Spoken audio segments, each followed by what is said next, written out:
I want to welcome you to So Close to Toast YouTube channel. Level up, go lads.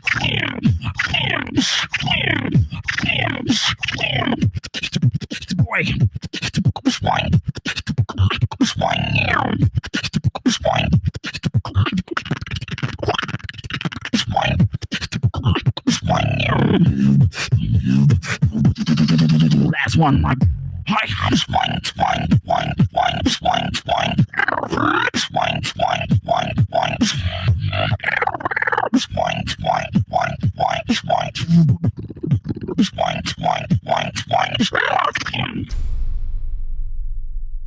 Let's go. I gotta ask, since you mentioned beforehand that you felt like you've improved exponentially since the GBB solo elimination showcase there, what makes you feel? Is it just because you just hit the ground running, you took all the criticism and advice and all this stuff from there and then just kept going with it and just so basically I developed, I think my style kind of started at Worlds.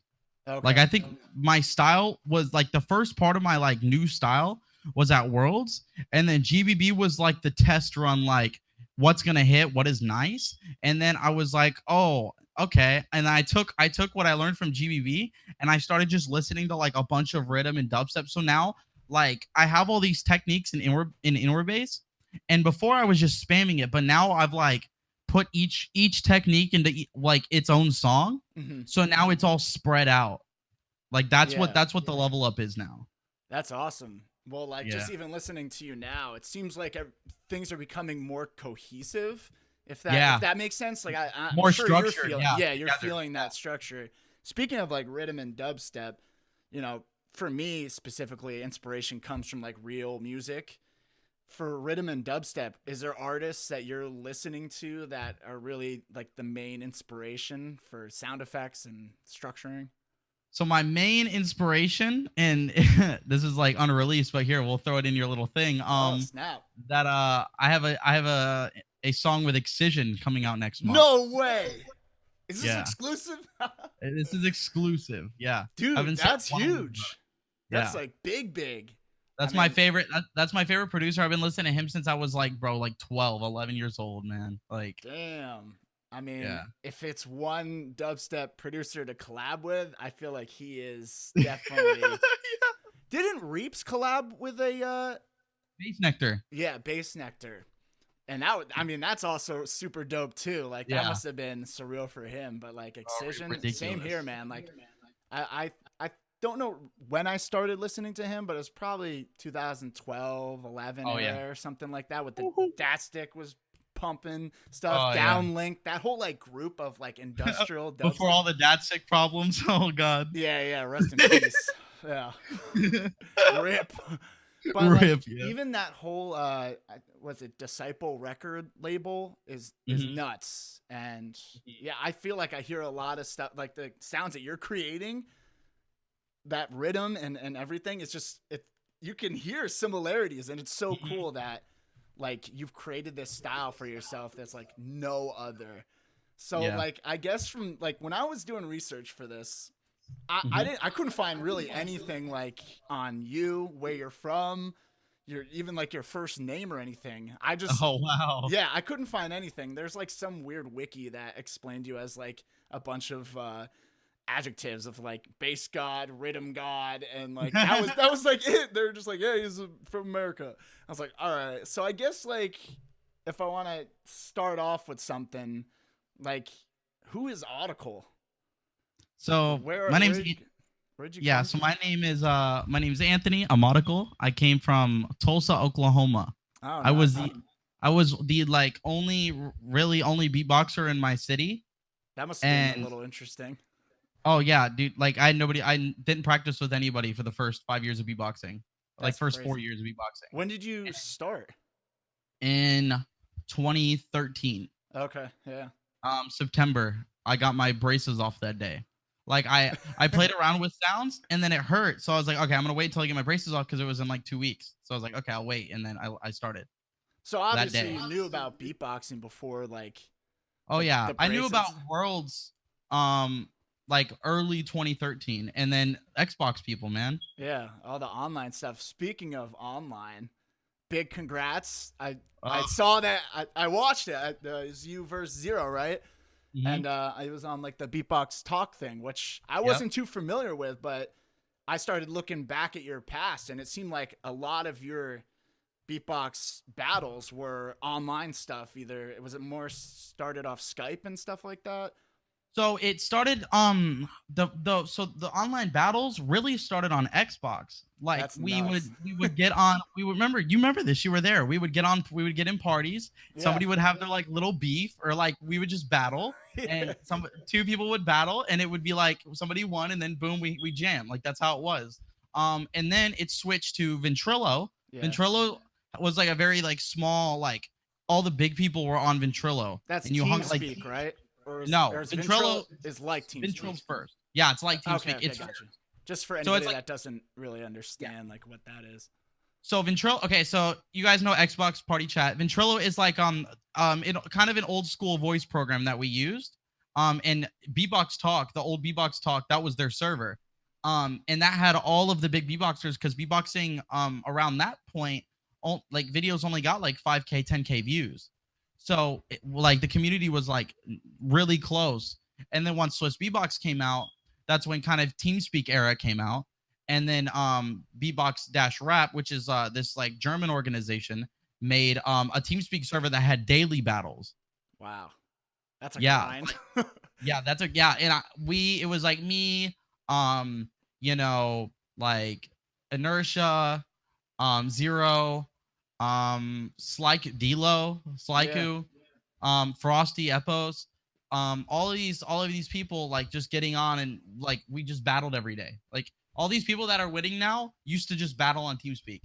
That's wild to think, because a lot of people obviously hear about them from Swiss Beatbox or Beatbox Battle TV, and it's just so crazy to think that they were just, you know, little youngsters beatbox battling on these servers essentially online. That's where like you started. Was that like 2014 or 15 that you really started battling? So I think 2015. Okay, so 2014 was around Ventrilo era. Then that's when Ventrilo died. TeamSpeak came up. That was around 2015. My first daily battle, I got into the finals, and I battled Timmy. Okay, yeah, I've heard him. And that was my first. That's nuts, actually. Yeah, and he beat me, but that was my first online battle, like my first real online battle. And then I think I either won the next Beatbox Kings, which is the battle that happens every 3 months, or like I was first and second or third for like 2 years. Yeah, I think that was the first time I saw your, like, via just YouTube was, I think, the Beatbox King videos. Yeah. Where they would just release like the audio, and it was like that. It was kind of not as structured as like yesterday's battle when that was put out, or I don't know when did the Beatbox Talk Championship happen? That happened in because I know the video was released yesterday or something. That happened right before when was Great North again? Okay, so like June maybe 12th, June 10th, June 12th. The Beatbox Talk Champion? Yeah. Nice. So it's been a little bit. Yeah, it's been a little bit. So the video just got put out. Okay. Yep. All right. So with winning that, I kind of like read into it. Now you get to advance to I'm straight into Worlds. That's awesome, dude. Like, yeah. What kind of feeling is that, considering you're just starting off online to now here you are being featured on these big channels and going to these big events? It's weird because, okay, so I guess I'm the only one who can say this. Last year in 2018, I'm pretty sure I won every single wild card. Every single one. Yeah, I think I read about that as well. And me getting that Worlds wild card one, I got first place in that, and I went to do my Worlds elim. The only people who battle in Worlds are national champs, but I've gotten into Worlds twice now, not having to compete in America. That's wild. Just because of wild cards and online battle, like I'll take it. Yeah, why not? You know, I think like you're definitely at this point where you can compete. And I was reading just the comments in like the GBB solo elimination, it's like everybody's like, he's right there. He's right there on like the cusp of being like, you know, featured in the tops with the tops, you know? And what did you think about this last year? Just all the battles. I guess let's just talk about the solo battles, the 1v1s. Like, what did you think about the scene and for GBB? Just GBB for right now. So the solo battles were okay, so all of the GBB, the people who got in, I knew why they got in. So like I wasn't upset about not getting in because I was like, these 8 elims were tight. Like the elims at GBB were amazing. Like they were awesome. Worlds was kind of a different story. I felt like I had like top 3, top 5 elims. Right. But it's just I think, I don't know. In my opinion, it's really hard for bass beatboxers because with bass beatboxers, bass is like the hardest sound to master out of any sound of beatboxing. So like bass beatboxers need more time than like tech beatboxers or like musical beatboxers, you know? Are you saying like time to build up? Yeah, time to build up time to build their style, time to build up their sounds, and like, because since bass is the hardest to master, you have to like, to really practice it, you have to do all your rounds with bass, like straight up, like, or you'll never get like, you don't, if you hear a bass beatboxer, you never hear them just do like a little bit of bass. They have like, it's all bass. And I feel like, I don't know, I feel like tech is really like a thing, and it's going to be a thing for a while. But once music kind of overdoes everything, like it's happening at GBB, I think these styles will come out a lot more. Yeah, I think I saw like D-Lo mentioning that he was kind of happy about the final championship round having more musicality in it. Yeah. Do you like that musicality's being featured a lot? Even Codfish, I feel like, is very musicality side instead of technicality. And I think people are, kind of navigating towards that direction a little bit more. So it's really good that that there's these 2 battles, GBB and Worlds, because Worlds did something that was obviously good, is like, who's the best beatboxer, right? Right. But like, what do you do for people that are making Gene? Like Gene is like, you can't say Gene's the best beatboxer, but he is like the best beatboxing artist. Like, what do you do for the artist? Because being an artist is different than being a battler, Yeah. So I feel like that's why GBB works out really well, is because these artists now have a place to like do their music without being like, oh, he's better than him, Right. You know what I'm saying? Like, it's not just a spammy tech fight. It's like, who has the song? Yeah, like when you look back at least the battle between Skiller and Alem, like I think it was 2012. That was just, who can just beatbox as fast as possible and just make it nuts. And I looked back on that, and that was like one of my favorite battles. But I think it was the Alem and Reaps one that was the semifinal or something like that. That was my favorite. Reaps. I felt like Reaps had a better, I mean, from judging what today's kind of trend is going, Reaps I thought had a better round, like just better rounds overall, because he had so much. And then you look back at like Skiller and Reaps doing their like fantasy battle, and it's like, yeah, Reaps like kind of fits the mold more today than Skiller. I don't know, maybe that was just me. I agree. I think it was hard for Reaps, because like, what do you do with a bass style? The thing is with tech, with doing like music and stuff like that, like when you're a producer, like the best way for a beatbox to think right now is to beatbox like a producer. So you make your song, and then you listen to it and you go, okay, I don't like the sound of this. Let me keep practicing and make it good. And then that's what happens. Like this is one thing that because I've been teaching a lot, so I can explain like all of this pretty easily now. Like in beatboxing, I always tell everyone this, because this is a super important thing. There is nothing that is called bad beatboxing. It's all just underdeveloped. That makes perfect sense. That's when you teacher Audical bringing out the tips 101. This is great. I'm sure people will love to hear this. So like, don't know. When you think of like D-Lo has come up with D-Lo has been the freshest beatboxer for the longest amount of time. And it's because he comes up with a different style every year. But that whole entire year, he sticks to that style. Right. If you get what I'm saying. So like that is so like sticking to a like I think in the future, like I think this is why my come up is happening now.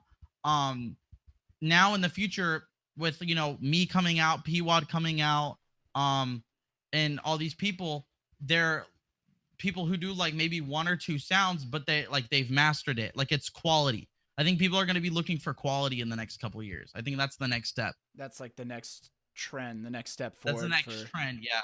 Yeah, that's awesome. I mean, it's cool to like hear your insight into how you think about beatboxing, because I've a lot of people just hear you beatboxing. They don't know what your thought process is into creating. Like, let's just, I guess, with your the kind of feature that you did on GBB, the Demons, Criminal, and Real Life. Like, what did you take into like create? Is that all just one song, or is that like? No, they're all different. They're different, right? And you just kind of 3 songs, mashed them up together. Yeah. Like, what was the process of creating like each individual one? Because they all sound different, and it's for me, like I was like, I don't know which one to really pick, because they're all good, they all vary, but they have your style, and just I don't know. And I'm interested to hear like what your process was to create those tracks. So when I create, so my whole like producing beatboxing has been a lot more organized in the past couple years than anything.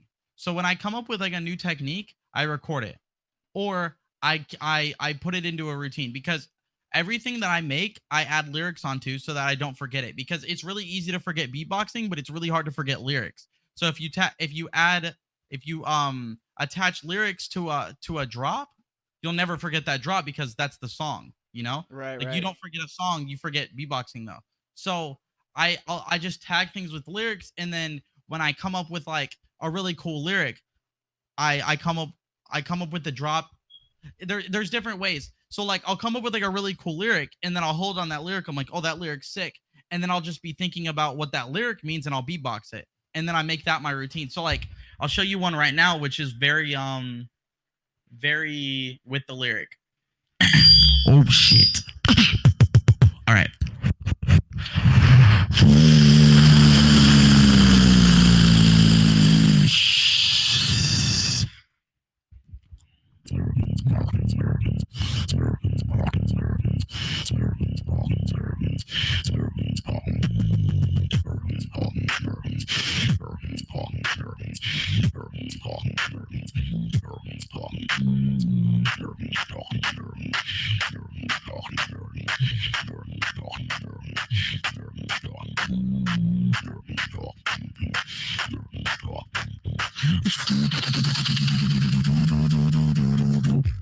This shit's a walk in the park, be scared when you walk in the dark.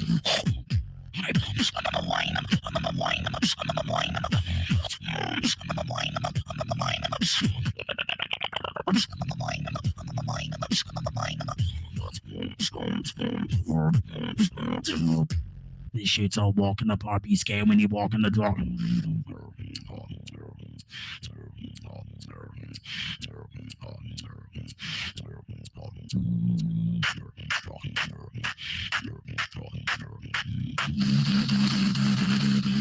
You're stuck in the dark.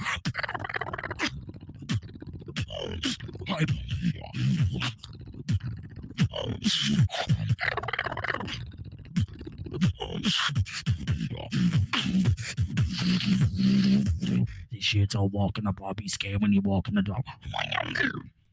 Damn. What's that one called? Walk in the park. Fair enough. Like I come up with that. So I come up with the lyrics, and then I'll just beatbox those lyrics, and I'll think about those lyrics a lot, and I'll be like, wow, what's something, like that would fit that. Because I listen to a lot of dubstep, and I realized that when I listen to dubstep, those lyrics. Okay, so the first thing is I tried to master drops in beatboxing, because I love drops. I was like, I want to be the best at drops. Is that where you start with a song? That's where I start with the song. Yes. I always start with the drop first. because I feel like that's the most important part for my style is the drop. Like if the drop is nothing, then what's my style? It fall flat. It like the song will fall flat. Yeah. So I was like, oh, okay. I feel like I'm at a good point to where I have a lot of drops, but how do I make them better? Okay, now I'm gonna practice everything around it. Okay. So I'm gonna start from nothing, build up, and get to that, make that drop just even better. That's how I think about music. Is like, how can I make my drop sound the best, the most ridiculous? Right. I think honestly that's like where every beatboxer really stands out, as if they have an insane drop. That's what people remember the most. Like maybe they'll remember, oh, this is a really good build up, because I think build-ups are important too, but it's always the finish, that drop that really hits the point home of like what this song means and how it stays with somebody and how they remember it. Because there's very few sometimes, if you think about it, like beatboxing in general, like what's a drop that you will remember?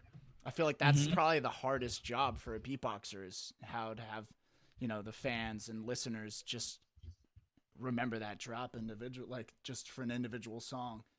You just take inspiration from music, and then you come up with your, like, that's it, like straight up. In any genre, you take inspiration from like you listen to it, you study it to like the transitions into like the fillers, and you go, oh wow, now I can beatbox this genre. Like I feel like the top beatboxers, I've always talked about this. The top beatboxers right now are the ones that master one thing. Hello, ladies and gentlemen. Hopefully you are enjoying this interview with Audical. Make sure to hit that L if you want to see more interviews, as well as let me know in the comments down below, who should I interview next? Who would you be interested in hearing from? And I'll see you guys on the next one. Shake 'em and bake 'em. Where did Audical come from, that name? Like, what made you inspired to have that name? Because it's pretty legit. Not everybody comes up with a name like that. Yeah, I to be honest, that name's, so it started out as Odd, and my name used to be like Audio. And then it like over the course of like Xbox years, changing my gamer tag a bunch, it kind of ended up as Audical. Yeah, that was a transformation. I just stuck with it. Yeah, it's a good name, honestly, and with your name, like your first name starting with an A, like it kind of it all flows nicely. I know you mentioned you meeting Inertia, obviously online. That was like your first time meeting him. What made you guys go from just? I'm assuming you competed and then. That's how you got to know each other, or did you just hear about him or listen to his battles? Oh, I've known him since Xbox. Okay, so you've just known him, and you guys. Yeah, I've known every. Yeah, I've all of these like, I mean, most of the top beatboxers I've just, well, most of like D-Lo, Inertia, like I mean, like, there's a lot of people like Jenkins, Coldness, all those people came from Xbox. So yeah. Okay, because like to go from, well, you have your come up, but Inertia also has his, and then you guys to do like your kind of own produced collab, like that's got to be pretty insane, because that's like at least when I think about it, like that's pretty well known. Like Colorblind and Butterfly Doors is, people know that. If people hear that and you guys are performing that, they know exactly what it is. Like how did that come to be? Well, I'm about to break you some news. What? We're not really like a thing anymore. Oh no. Yeah. Is it just because you just went different ways, kind of thing, separate ways? It's something it's something I can't explain in a recording. I'll explain you don't have to after. say it on air. Yeah. Damn. It's just it just had to be done, but it would have been a pretty like I feel like we would have done some damage, but yeah, like if you were like a duo, like partner, like that's pretty cool. I like how, is it just GBB that does that, or does Worlds does it too? Yeah, I'm trying to think. Like Worlds also has Loop Station. I don't know who started that, but I feel like that just catapulted like the beatbox scene, just having all these different layers of, you got the solos, you got duos, you got, the Loop Station stuff. I like, what do you think about that progression as well, like just other competitions? I love it. So like, this is the thing, I don't know, I feel like a lot of the people who are kind of new to beatboxing don't give Loop as much credit as it should have, because not a lot of people understand the RC505. Gotcha. I feel like loop is the next thing. Like loop is the like if you want to be a top beatboxer right now, a lot of the top loopers don't even really know how to beatbox well. That's actually I got that feeling. I forgot who I was watching, but it was somebody that was just might have been MB14. He's good at beatboxing, but I think he went against somebody that was just trained in solo beatboxing, and he just couldn't hold his own the same way because he's amazing at the loop station, but the transition over it's totally different. Oh, it's a whole different ball game, dude. I have the device like right in front of me, like but the thing is that it is a hard device to learn. Like I feel like it's a hard device to learn. I haven't spent enough time on it, but like for anybody who's getting into the scene, wanting to like, perform and like get good at something that will hold you for a while, buy a loop station. Yeah. Like right now, all the new people, like you're not gonna see a lot of my whole thing is solos is so far ahead right now, right? Of every category that you're only gonna see the same names level up for a while, right? In the next like 5-10 years, because we've gotten to a point to where we're so good that like it's almost hard to even start up now and compete against it. You get what I'm saying? Yeah. But you can pick up a loop station and make like you could be the best looper in 6 months if you try. Right. It's actually pretty nuts. Like, even the tag team stuff kind of blows my mind as well. Like, just the organization of like who's doing this, who's doing that, and making it all work seamlessly. It takes a long time. Even like the Beatbox House, like to be able to do that with 4 or 5 other people, it's like, what the hell is going on? But I feel like it's definitely enhancing beatboxing as a whole to maybe the mainstream more, because like sometimes people will reach out to me and they'll be like, oh, beatboxing is dead. It's like, no, it's not even close. Like I think it's growing even further beyond than what it was when I was doing it online and stuff like that. I think it died and revived. I think the old scene died and the new scene there's a new scene now, because when people say beatboxing's dead, it's because Worlds 2012 and 2015 Worlds, well, mostly 2012 Worlds popped off, and then 2018 Worlds sucked. Like it was so bad. But that's the only reason why they think beatboxing's dead. But the real thing is like GBB is the best competition now. It's the next Worlds. Yeah. And it's only gonna get bigger and better. Like if I were to recommend you to go to any battle, go to GBB. Every time I see those videos, I'm like, I want to be in the crowd and like raging and just dancing in a mosh pit. Like, come next year. Speaking of you getting there, like you had like this sponsorship. Was it Low Key or Low Key? Yep. Yeah, right. Like you were dressed to the nine in their swag and stuff. Like, explain that process of getting there, because is that in Poland? Where's GBB? Not Poland, right? Yeah, Poland. Oh, yes. Poland. Okay. Yeah. So I knew the guy who runs a lot of Low Key. His name's Tony. I met him through like some friends that I had that played League of Legends. Interesting. And I streamed and I did my beatboxing stuff, and he was like, "Hey, do you need a sponsor?" And I was like, "Sure." I like bet. Like that sounds dope. And he was like, let us sponsor your ticket for GBB. So they sent me merch, paid for my ticket for GBB, and I like advertised their website. I love them. Like it's just a dope, like it's a mutual collaboration kind of. Yeah, right? Like it's just like they help me, I help them, sort of thing. I love it. That's dope. They're popping off right now. They have I think their Vietnamese League of Legends team like won in Vietnam. That's awesome. Yeah. Is they more like a street brand type deal? That's what it kind of like the vibe. Yeah, they're an esports team. No, Low Key as a whole, like Low Key as a brand. Are they like just for esports, or is like what would you consider that brand as? Like a streetwear brand? Or? So they have the esports, and then I'm sponsored by they just made their apparel. So I'm sponsored by their Low Key community apparel. That's pretty cool, man. Like, yeah. I don't know how much it is to get there, but for somebody to cover the costs and just be like, it's like around It's like around 1,300. That's not cheap, you know. That's not cheap. Not cheap at all. That's wild. So when you started off beatboxing, because like this is always the most interesting question to me. It's like what got you really into beatboxing? Was it just listening to music and being like, I want to mimic that music? Were you playing an instrument beforehand and you're like, I'd rather just like, for me, it was drums. Like I used to play drums and I was like, I can't be loud at like 10 o'clock at night playing drums to like Blink-182. Let me try and beatbox songs that I like. Like what got you from your braces just rough? And because you obviously knew about beatboxing before that whole, like what piqued that interest for you to even start that? So in middle school, this was long back. In middle school, I was friends with this guy named Ben. Hey, and I met him. Yeah. Well, you know that I think you know this guy. His name was on Xbox. His name was Don't Hate Beats. Oh yeah. I've heard about him. Yeah, it's been a while. Ben Summers. Okay.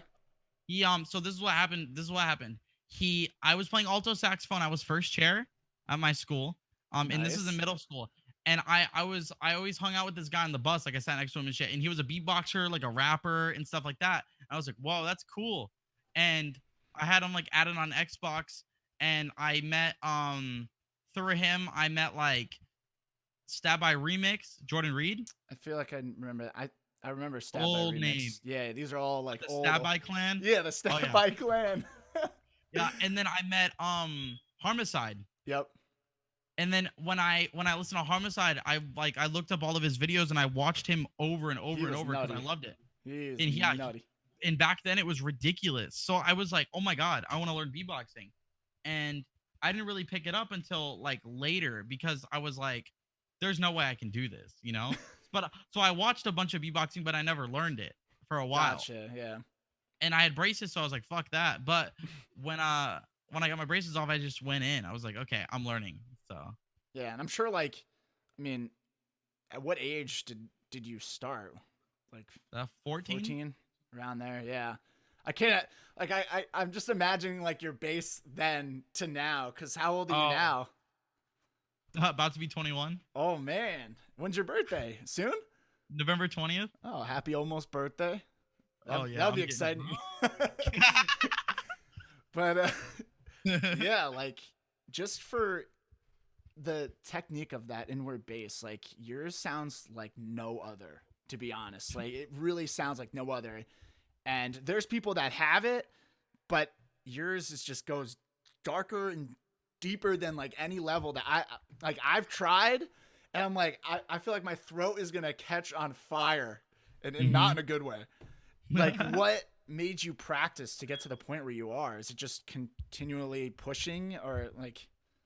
Dude, I pushed one. This is the outcome of pushing one sound for 4 years. Yeah, this is the outcome. So anytime I would literally sit there and I would listen to this music and I would just like for a little bit I would like listen to dubstep and I would try to like imitate it, and I imitated it with like really bad inward bass in the beginning, and I just kept like trying to get to that point. Like what does my beatbox, or what can I do with my beatboxing to make it sound more like that and more like that and more like that?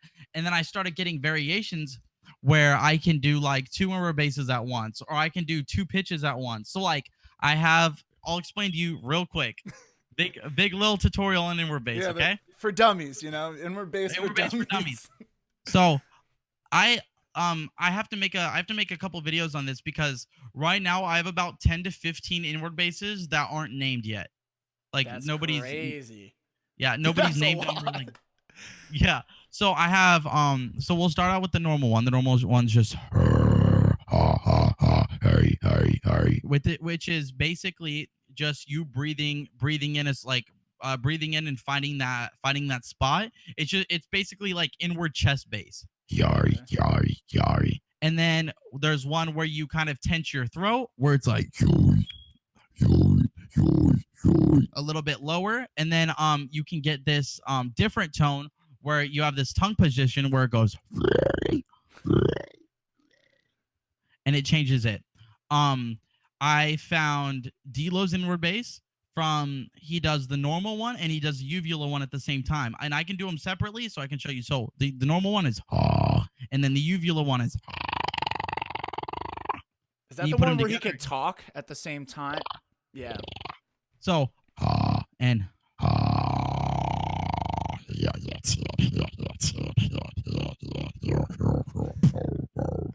so that, dude, and then so that's 2 inward basses. And then if you go into the high ones, which is all my stuff, there's 2 inward basses. There's or and together it's. Dude, it's crazy. So it's just vocal now, and then with all those, I just changed my like what I'm saying, so I can say like wah e whatever, and it changes it like. You all just go through the alphabet of just all that.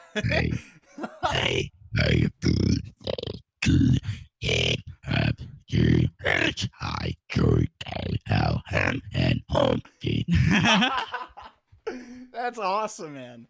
It's just crazy. I seriously don't think anybody's on that type of level when it comes to inward bass. I've never heard anything like it. I really haven't, and that's why I'm so excited to have like to talk to you right now, because it's just like picking the brain of just not only like the beatboxer, but like your style that is, I think, on this upwards, because there was quite a bit of like inward basses going on in like this latest GBB competition, and I'm like, okay, like I see something going on here, and people are like, you know, in the crowd just like, yeah, this is the shit.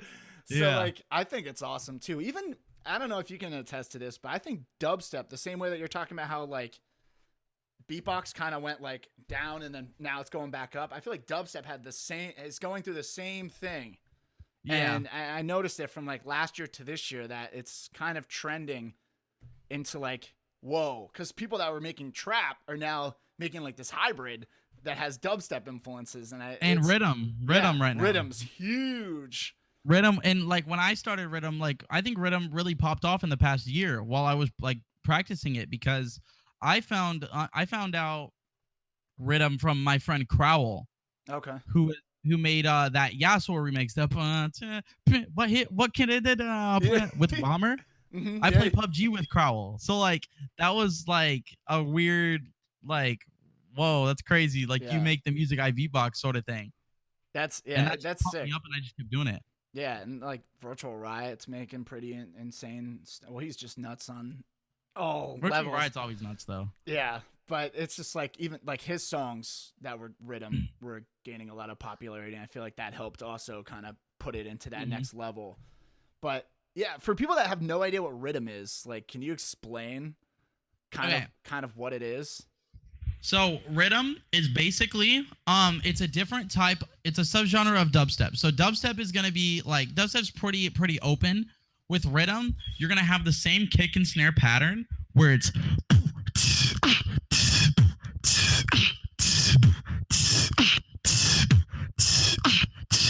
and on top of that, you're going to have a bunch of different basses that like you basically just chop it around.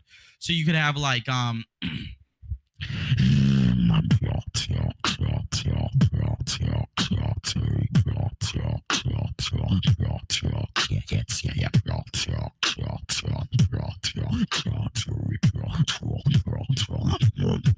it up like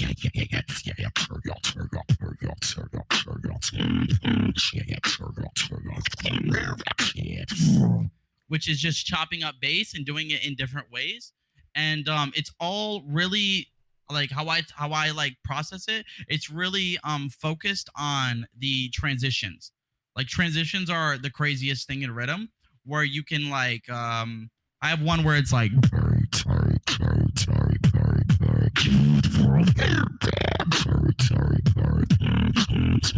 the transitions and the fillers are what like make that genre like how it is. Right, it's supposed to keep that like general flow.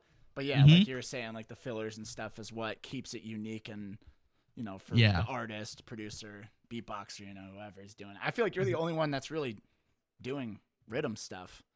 Like I don't know many other beatboxers that are really delving into that, which is surprising because it is very popular of a genre. Yeah, so like I think I'm maybe I think I pretty much started the trend. I think Delo's playing with it now a lot more. I think Codfish is playing with it with lip rolls a lot more.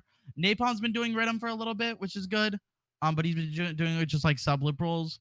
The person I would check out for rhythm other than me, Tyler W actually has one round that's like my favorite rhythm round live. Okay. And then Warlock. Okay. He's an Australian. To check him out. He does everything. Like he does all my rhythm. Basically, picture my style, but with outward bass. Okay. And like vibrations. Interesting. Yeah. Damn. Yeah. Yeah. We'll have to check that out. You know, anybody that's watching, you know, if they want to get, you know, cultured in the rhythm world, educated in the rhythm world. Yeah. So I guess like we talked about the past, talked about the present. I guess we'll just talk about the future and like what you see yourself. Like, what's this next year from, you know, end of 2019, and I'm assuming 2020 is going to be like your year, like, like that's gonna be the year. What do you see for the future right now? So I just got into this place. I just moved here. I live in Richmond now, in Virginia. And now I'm kind of taking a little travel break. I'm gonna I've been doing lessons full time. That's what I've been doing for the past year. Right, on Patreon, right? Yeah, well, on Patreon, off Patreon, either way. I've been just teaching, and I have also a little Discord if you want to check out that I've been putting out called BBX League, which is the new battling Discord that I'm working on. Cool. I think you'll like it. I think it would be. I think you'd enjoy just like sometime hopping in a daily battle and start like, you know, just battling some people. Beat them up. I feel for me like I have not done like what you've done, where it's like practice one thing and get really good at it, because I had to keep kind of putting myself out there online, because I was like a hybrid of like content, beatboxing, and like comedy and that type of stuff. So I really like wasn't able to hone in on one particular thing. I just came out and people were like, "Oh yeah, this is fun," and I'm like, "There's no way I could like just practice something behind the scenes and not then utilize it for whatever," because I get what you're saying. To keep it fresh, and I didn't have enough time to practice that. Yeah, I see a lot of beatboxers that just kind of they'll put little stuff out, but it won't be like the secret sauce that they're gonna use for competitions and stuff. And I feel like I also never really like, I heard about Ventrilo. People were like, join this, join that. I just never like delved into it, and I feel like I always should have. And maybe that's like the step. Your Discord is to like just delve in and just be like, get wrecked. I'm telling you, man. Other people, you know, get that feeling of competition. Just having a way to listen to, like, it's not even just like listening to beatboxing. It's listening to the people who are in the next 5 years who are going to be the best, you know? Like, that's who you're going to hear on Discord. So it's like, you get to hear all of these styles that, like, do you know who Smurfbox is? No.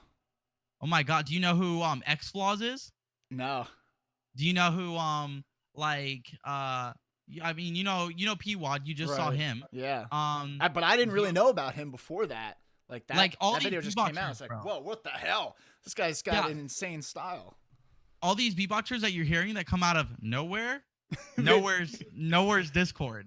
That's awesome to like think about, that there's like, it's almost like an underground scene, and then it kind of how like rap has its underground, and other producers have their underground world, and then they pop up, and then they become, you know, what they're aspiring to be, which is bigger than what they are. It's cool to get that, like, to hear that from you, because I feel there's a lot of people out there who might watch this who are aspiring to like beatbox, but they don't know where to go. Like, I wouldn't know necessarily like where to go, and especially back in the day where it seemed, you know, a little scattered everywhere, like Ventrilo, TeamSpeak, Skype. It was sometimes so like Call of Duty lobbies. Yeah, you know? There was like a meta for everything. Like, I think everything had like a year. Yeah, you know. I think Discord TeamSpeak had a decent amount of TeamSpeak had a couple years. TeamSpeak did it TeamSpeak had a couple years because there were daily battles and there were points, and you could get points, and if there were win streaks. Yeah, like there was some time where I think it was a spring break, I won every battle. Every battle on that spring break had like 30 points. I didn't beatbox for the rest of the month and was first. That's awesome. That's a cool like setup, like a structure too. And like Discord has roles and like different things that you could integrate. Like there's cool stuff that in the BBX Discord League server, we have 4 teams and we have team captains. I think our team captains are Elise, Frosty, One Known, and Villain. Okay. And we have everybody gets auto assigned to a team before they battle, and then when you battle, if you win, your team gets a point. That's cool. And then on the we have a cash prize battle at the end of the month at patreon.com/audical where all the dollar patrons will go into the cash prize. That's cool. So it's a nice setup. I love it. It's such a dope setup. It just started around maybe like a month, not even a month. Okay. But I'm trying to figure out how to balance it with like my lessons and stuff to where I can figure out to get it on schedule. But once it's on schedule, it's gonna be mint. I'm so excited. And so you moved to Richmond. What is like your personal life as far as I saw like a roommate or somebody walk by? Mm-hmm. What is like your personal life, people, family, friends think about like beatboxing as? Well, so my roommate, his name's Beatnik. He's a beatboxer. Okay, so that makes it easy. Yeah, I met him in 2016 at American Champs. And I've just been like, we've just been chilling this whole time, and now I'm living with him, you know, like you got your own little beatbox house. we got a little beatbox house. I like I train him a little bit. We just train all the time, and that's like cool. I just got a gym membership yesterday. I went today working on that, and then basically my whole like little life right now is wake up, gym, and then I edit videos for YouTube. I do pop out the lessons, go to some open mics if there are, and then sleep repeat. Nice. So you're doing like open mic beatboxing? Yeah. That's cool. Is there like a good scene there for that? Not a beatboxing scene, but there is a good very good music scene. There's like 3-4 venues walking distance from me. Like that's pretty cool. Yeah. What's that type of experience? Because that takes a lot of guts to like go out. Dude, I just do it, man. Like I just go and I'm like, I know what I'm gonna do. Like I know what I'm doing, you know. And I show it, and it's just I think this is the thing, right? Like, I felt like I've always been in a pretty good spot when it comes to beatboxing. Like even since I started, because of how I structure my routines. Well, you started out kind of musically, you know, inclined because you said you're first chair. Yeah, first chair saxophone. Yeah. So you kind of know music on a certain level that maybe a lot of people wouldn't know, especially structuring and compositions and all that. And I feel like structure, especially when you're out performing and like trying to find your style and trying to be confident, structure is everything. So when I know I have something structured and organized, I'm good. Like that's it. You know, get in that comfort zone. I mean, if you think about it, a lot of early beatboxing that was put on YouTube was just street performers. That's basically like kind of what you're doing. Yeah. In a sense. Like, is there any like your top 3 beatboxers? What would you say other than yourself? So, okay. I have like trends. I have a lot of favorite beatboxers, but I think, so this is my thing is like every beatboxer always has something crazy. Like every beatboxer has that one thing that's like, that's crazy. Work on that. But I think my favorite beatboxers, I think always going to be like D-Lo. Just cause it's D-Lo, man. Like that's D-Lo. But I think one that's really, really, I talk about a lot is P-Wad. Because I think once I incorporate that type of like melodic style into my beatboxing, I'm full. Like I'll have full songs instead of just dark shit, you know? Right. And then I love a lot of old school, like weird sound beatboxers like Zekin. Zekin's not even around anymore. I think I heard about him. Yeah, Zekin's ridiculous. If you go listen to his stuff, it's like, this is good now. Yeah. Like and it was ahead of his time. Yeah. Oh, ridiculous. And then like D9 is an old one. I don't think I heard about him either. Yeah, well, he was in GBB 20. He did like one wild card and that was it. Oh, okay. Like he's so good. Like I listen to him all the time on Ventrilo. And like honestly, like I love Shogo for a little bit. I love Collapse for a little bit. It's just kind of I think now people don't really have favorite beatboxers unless you like the genre they're beatboxing. Gotcha. Because like I think right now, if I were to go to listen to a beatboxer, it would be like D-Lo or Tomazakre because they're doing stuff that kind of is the same as what I do. So I'm like, oh, this is sick. And those are the ones that you probably will have to beat. So you got to be like, true. You got to get in that mindset of like, I love them, but you'll probably love to beat them. Yeah, I love them, but you're going down. Yeah, that's good. Yeah. Healthy competition there, Oh yeah. Well, it sounds like you're in a good space. You got a lot of things going. Like for this next, like, because Worlds is before GBB, right? No, I think GBB's first. Okay, because I'm not quite sure the timelines of like when. It's because the only reason I think you're confused because Worlds happens every 2 years. Okay, and GBB's every year. Right? Every GBB's every year. Yeah. Okay, so then so GBB happens first.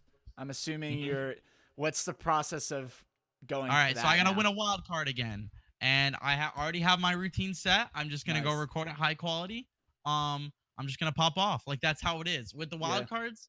You just have to do that crazy pop, like pop off, just pop off, and then after that, hopefully I make it in, and then I just go GBB again with kind of all my new sets. That would be awesome, man. I mean, I'm excited. I know a lot of people are excited. I feel like you won a lot of people over this past year with with not only your official songs that you had that you kind of featured with them, but then also the solo elimination that, like, it's got like almost 700,000 views. Yeah, it's pretty crazy to go from all this online beatboxing battles to now like the big leagues. Essentially, it's professional. Like you're a professional beatboxer. Like. How does that feel? Because you live, sleep, breathe it. It's just like, to be honest, it hasn't. I feel like I'm still in the process, so it hasn't hit me yet. Like I don't feel like I'm done. Like there's never a like an end. I don't see the ending yet. There's no ending. So I don't even think I just work. Like that's it. Yeah. That's a good mindset. I mean, I think that's healthy because you continually set goals. You're like. What's the next? You're always having a next step, essentially. Like, you wouldn't. Do you even know what like the final thing that you would want to get out of beatboxing? I want to start like honestly, I want to start doing like tours and performing. I want to be kind of the like. I think my end game is I want to be the beatboxer in the EDM scene. Like I want to be that guy who like oh, this guy is here after. Like Audical's playing after Excision, and then it's just me solo beatboxing, and that's it. Like, give me a mic. Yeah, dude, that'd be sick. Imagine getting like even 15 minutes before Excision goes on. And do like, I mean, I'm sure you've probably covered some of his songs already, but to do like some of that and like I don't know, be like almost a hype man, and then like you guys feature your song together. That'd be dope. Like, that's like all that.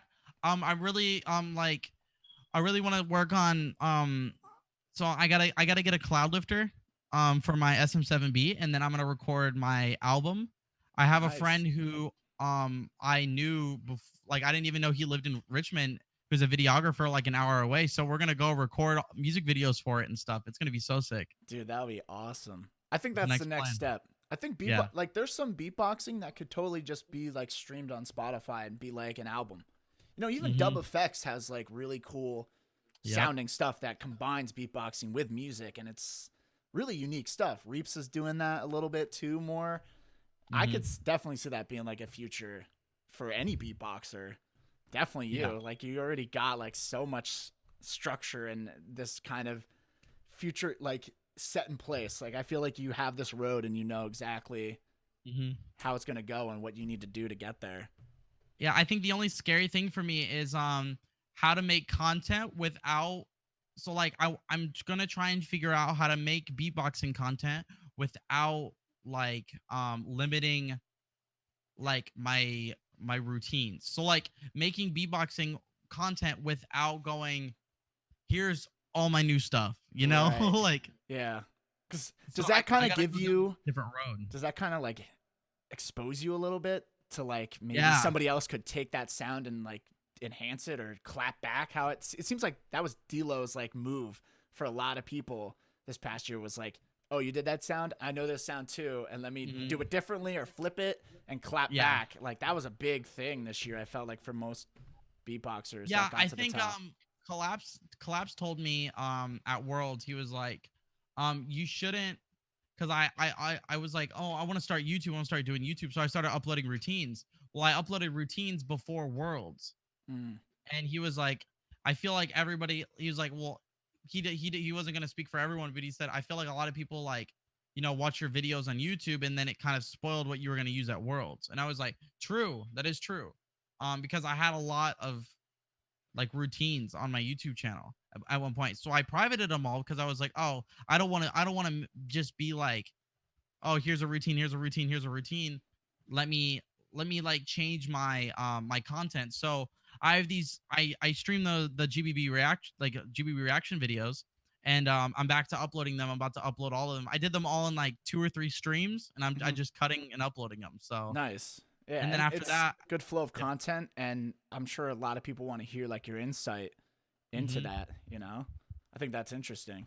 A lot of people should tune in, you know, anybody that's watches this, like it's interesting to see what beatboxers think about other beatboxers and their routines and their styles and things like that. All my questions are out, man. Like I felt like I mean I did want to like when I asked about like family and stuff, what does your family think about like beatboxing and stuff like that? Because I had a lot of backlash. I feel like I feel like it's like everyone. It's like, shut the fuck up. Yeah. Oh wait, you're good now. Yeah, you have to kind of like prove yourself type deal. Yeah. Yeah, like I wanted to go to my first event when I was like 16, and nobody would take me because it was like 8 hours away from Ohio, like in Columbus, and my grandma was like, you know, I'm gonna take him, and it was like, oh, what? And then I got top 8, and they were like, oh wait, he's actually good, and I was like, I've been saying this for like a year, guys, like, you know. Like, and then that pushed them to like help me get to like American champs, and that's cool. I mean, that's got to be endearing and feel good, like that. Yeah, you got people behind you supporting you like that, and now you're just like able to kind of, I mean, you're proving yourself. You're going to like you went to Poland, like you're doing all these things. I think it's cool. But thank you. Yeah, man, I really appreciate you taking all this time to answer these questions and have this conversation. I felt like, you know, it flowed really nicely, and it's just a good time to hear your insight into this beatbox world. And I feel like a lot of people are interested into hearing not only just you beatbox, but to hear your thoughts on beatboxing as a whole and where it's going. So I appreciate it, man. Thank you, Audical, so much. Of course. Yeah, you can have me anytime. I'm always down. Do you want to hit us with a shake 'em and bake 'em? Oh yeah, here. Let me hit you with some new routines, and I'll hit you with a shake 'em and bake 'em. All right. All right, sounds good. All right, here we go.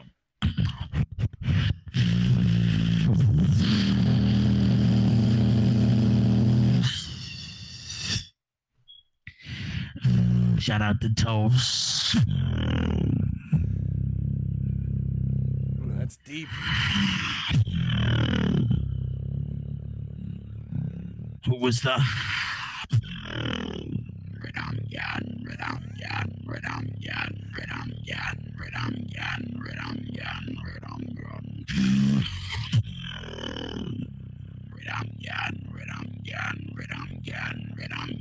Who is a red on gun?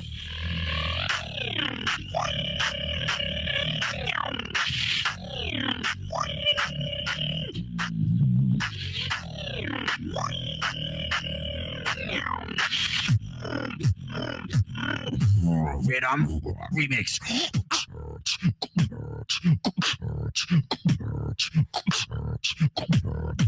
Yeah.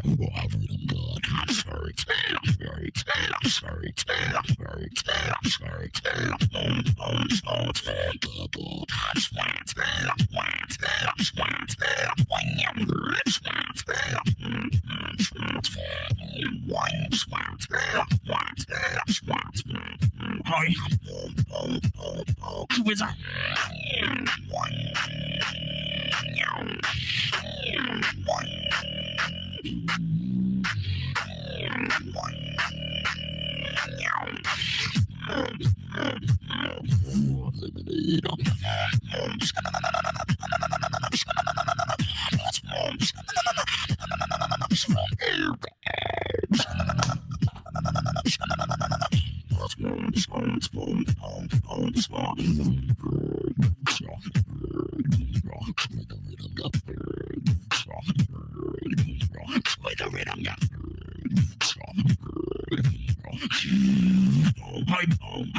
That's one like I'm casting a spell. Damn.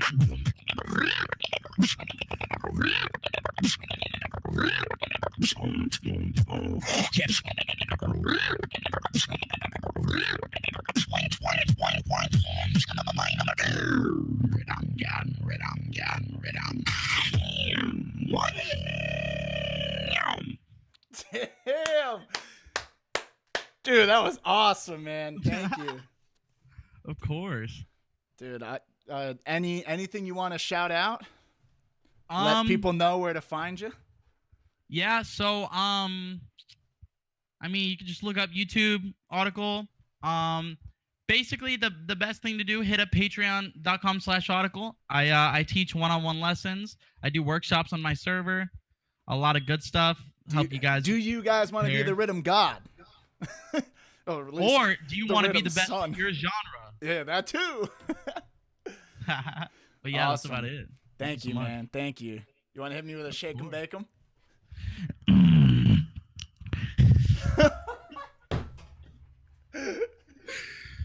SoCloseToast YouTube channel.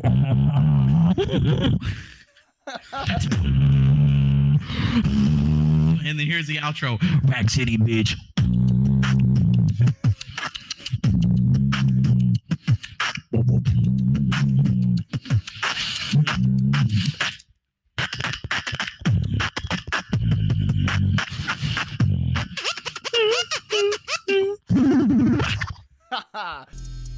I won't stop, no, no, no, no, no, no, no.